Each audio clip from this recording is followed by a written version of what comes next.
We step out of the shade, aflame and unafraid. The new dawn blooms as we free it. For there is always light, if only we're brave enough to see it, if only we're brave enough to be it.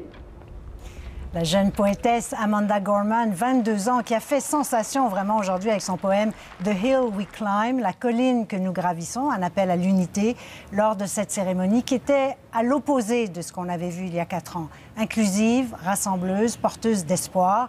J'en parle avec mes panélistes, Yolande James, commentatrice politique, Martine Saint-Victor, stratège en communication et bien sûr notre Charles-Philippe David, notre expert en politique américaine. Bonsoir à vous trois. Bonsoir. Bonsoir. Bonsoir. Un premier tour de table peut-être sur ce que vous retenez de ce qu'on a vu aujourd'hui. Un mot, une phrase pour décrire cette cérémonie riche en symboles quand même, Yolande. Alors pour moi, c'est la lumière. C'est bien, vous l'avez bien présenté avec l'extrait qu'on vient d'entendre de la jeune poète inspirante Amanda Gorman. Malgré tout ce qu'on vit avec la pandémie, les tensions, la polarisation du peuple, c'était un moment de grâce, de lumière, entre autres, évidemment, de voir l'assermentation de Joe Biden, mais bien sûr, de la première femme noire, aussi haïtienne, Kamala Harris, a été une lumière, de nous donner de l'espoir pour ce qui est à suivre, malgré les grands défis devant la population. Oui, bien sûr, on retient ça, hein, de la lumière. Charles-Philippe? Ah, pour moi, c'était surréel, cette journée, qui avait d'ailleurs commencé par le départ précipité de Trump. Alors, c'est la première fois en 150 ans, imaginez que le président sortant n'est pas là pour accueillir le président entrant.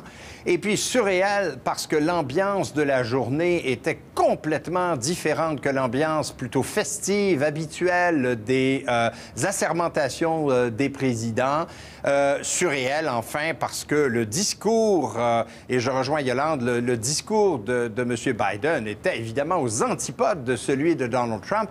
Donald Trump, il y a 4 ans, décrivait une Amérique qu'il qualifiait de cauchemardesque et prétendait vouloir mettre fin à ce cauchemar. Oui, et Biden, lui, parle plutôt d'unité, veut faire l'unité du pays, reconstruire le pays. Donc, oui, il est vrai que c'est un discours d'espoir qu'il a offert aujourd'hui. C'est vrai, de l'espoir. Vous, Martine? Alors, pour moi, le mot, c'est soulagement. Je crois qu'il y avait une certaine anxiété collective depuis le 6 janvier, depuis l'attaque du Capitole, parce que, bon, on sait qu'il y avait des possibilités de grabuge, et ça s'est bien passé. Et puis, soulagement aussi, parce que c'est un espèce de retour, si on veut, à la normale. C'est un peu comme si la tête du serpent avait été coupée. Je pense que l'élection de Trump a ouvert la porte au Bolsonaro de ce monde, au Boris Johnson de ce monde. Et là, on a coupé la tête du serpent. Donc, peut-être, effectivement, un retour à la normale et puis soulagement parce que je pense qu'il y a plus Américains qui se sont sentis inclus dans le discours de M. Biden. Aussi en voyant Mme Harris, c'était sous les signes de l'unité, de l'inclusion, de la diversité. Donc, soulagement pour moi, c'est le mot qui résume le mieux la journée. Alors, je pense que tous les trois, vous avez amené chacun de très bons points qui résument un peu ce qu'on a tous un peu ressenti aujourd'hui, cette lumière, cet espoir, mais en même temps ce soulagement. Et puis aussi ce sentiment quand même que c'était un peu particulier tout ce qui se passait aujourd'hui. Alors, on a parlé de ce discours de Joe Biden, ce discours et cet appel à l'unité. Évidemment, c'est plus facile à dire qu'à faire. Comment est-ce qu'il va y arriver? Mais j'aimerais vous entendre aussi sur le ton et sur la personne même de M. Biden, qui avait quelque chose de rassurant quand même, Yolande. Oh, tout à fait. Puis je pense qu'il ne faut pas, surtout dans le contexte actuel, sous-estimer l'importance du ton. On le sait en politique, notamment en politique américaine, on va avoir l'occasion de revenir sur les défis, les priorités, les plans de relance, les tensions raciales. Mais aujourd'hui, c'était très important pour ce nouveau président de mettre la table, de donner le ton. Et il l'a très bien fait, à la fois en sa personne. On a amplement abordé toute la question de son parcours personnel. On sait que Joe Biden a vécu des moments de deuil importants. Alors, il a beaucoup de compassion et beaucoup d'empathie. Et c'est quelque chose qui est une authenticité qui est très... qu'on a vu tout au long de la campagne, mais qui était très présent aujourd'hui, tout en envoyant le message qu'il allait être le président qui allait travailler aussi fort pour les gens qui ont voté pour lui, autant pour les gens qui ont voté pour M. Trump.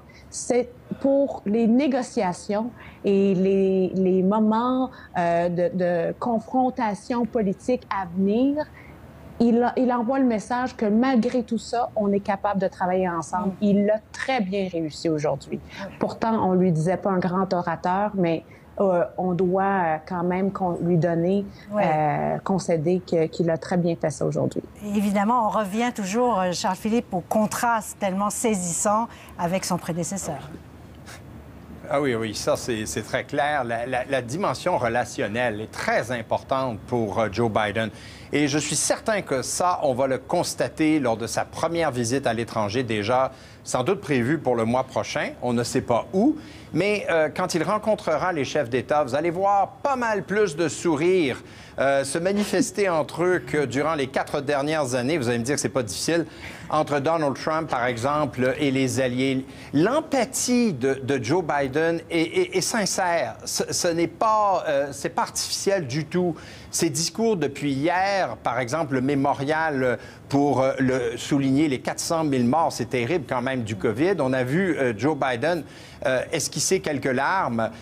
C'est quelqu'un qui parle avec beaucoup de sincérité et je pense qu'il a la capacité de traverser les lignes politiques, comme on dit, et parler aux gens qui sont ses adversaires et peut-être faire des gains. Mais je mets tout le monde en garde. Là, aujourd'hui, c'est festif. Évidemment, dans les jours qui vont venir, vous allez voir, il y aura quand même un petit peu de naturel qui va revenir au galop.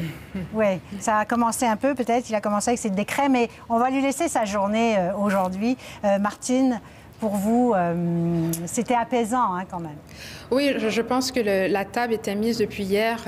Ses au revoir au Delaware étaient très émouvants. Il a évoqué Beau Biden. Il ne faut pas oublier, ce sont des funérailles qu'on a vécues en direct. Donc, il y a toujours eu cet attachement avec Joe Biden, ce côté, un peu comme pour les Kennedy. On est attaché aux Kennedy parce qu'ils ont vécu tant de tragédies. C'est la même chose avec Joe Biden. Ça fait partie de qui il est. Ces tragédies ont fait de lui l'homme qu'il est aujourd'hui. Et en même temps, il est le consolateur en chef. C'est-à-dire qu'il a reconnu ces 400 000 morts, ce que Trump n'avait jamais fait. Et on voit en lui quelqu'un... En fait, on se reconnaît dans lui. Il y a beaucoup de projections. Et aussi, vous savez, il a cité la Bible aujourd'hui. Et je pense que bien au-delà de la religion, on voit chez Joe Biden que c'est un homme de foi. Et ça aussi, ça réconforte les Américains, quelle que soit leur religion. Et je pense que tout ce qu'il a vécu, vous savez, l'accident dans lequel il a perdu sa première femme et une de ses filles, fait de lui quelqu'un qui comprend très bien l'importance des soins de santé, par exemple. Sa femme est professeure, donc ça fait de lui quelqu'un qui comprend aussi les besoins des professeurs. C'est un des enjeux.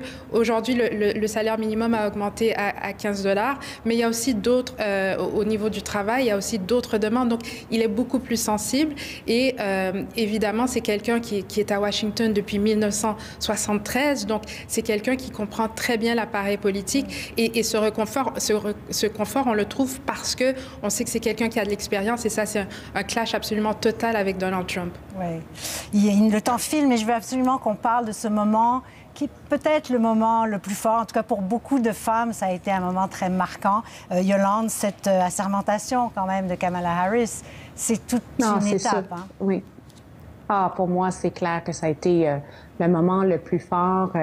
À la fois, puis il ne faut pas sous-estimer l'importance du symbole, mais c'est plus fort qu'un symbole parce que quand on le voit, c'est possible. Et de voir son assermentation, le fait qu'elle a prêté serment sur la Bible de Thurgood Marshall, qui est le premier Afro-Américain juge à la Cour suprême, que c'est Sonia Sotomayor qui lui a prêté serment, c'est de voir à quel point il y a eu tant de femmes noires aussi qui ont travaillé fort pour l'avoir assermenté. C'est un grand moment, je reviens à mon mot du départ, de lumière, d'espoir. C'est une femme qui a inspiré, qui est inspirante, qui a vraiment ce moment-là d'assermentation. Je pense que malgré tous les défis à venir temporels et pour M. Biden et l'administration, le moment de son assermentation, c'est la confirmation qu'on avance malgré tout.